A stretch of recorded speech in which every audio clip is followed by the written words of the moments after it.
last question is, and you've said that, you kind of built everything off of this. It seems like they had to find something to be proud of. And it's important for people to grab a hold of that concept. Like, you better be proud of something. You got to work towards something. And so even if you feel like you're not a whole lot of anything, you got to be doing something productive. You got to be proud of something. For you, what are you the most proud of? What's the most proud? What are you the most proud of that you've done so far? So that book you have right now on your desk, the book Can't Hurt Me. I'm gonna tell you right now, man. I got an offer for $300,000 for that book, and I turned it down. And the reason why I turned it down, I am the most. I don't care about trophies. I don't care about money. I don't care about powerlifting feats that I did or running feats or anything I did. What I care about are the words in that book. My biggest trophy is the fact that I overcame myself. I am the most proud. I literally can die right now on this podcast at 43 years old. I know the real truth about David Goggins.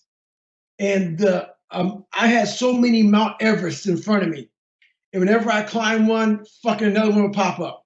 Another one will pop up. And then I fall down a couple of them. And there wasn't anybody there to say, hey, David, I'm going to help you up, man. It was just me and me alone. And this voice in my head saying, we're not going to stop today. I am the most proud of the fucked up cards I got, the fucked up hand I got when I was born.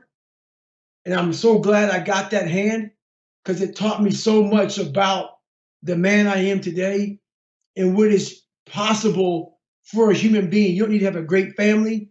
You don't need to be smart. If you have work ethic and you are willing to outwork the motherfucker beside you, you can do absolutely whatever you want in life. And that is my biggest treasure that I have is what I have up here in my brain.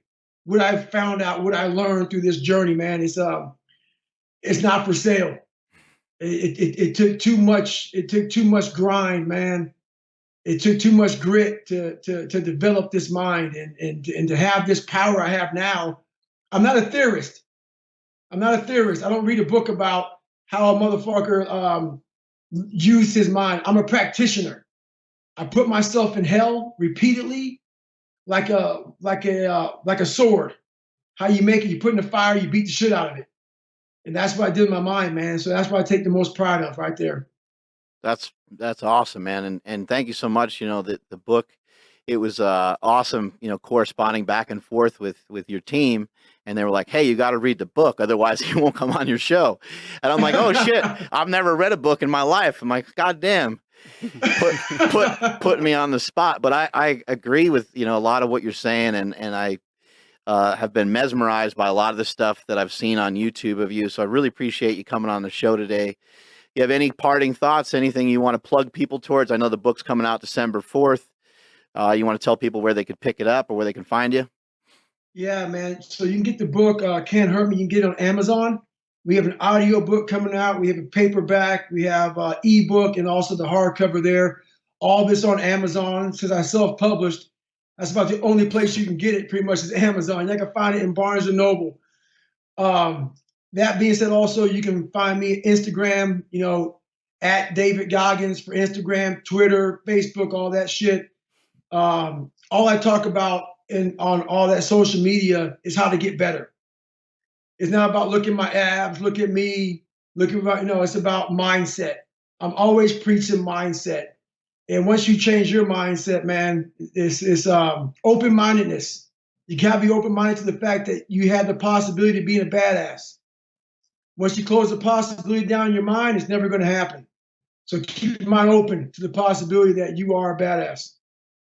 Awesome having you on the show, and I can't wait to someday meet you in person.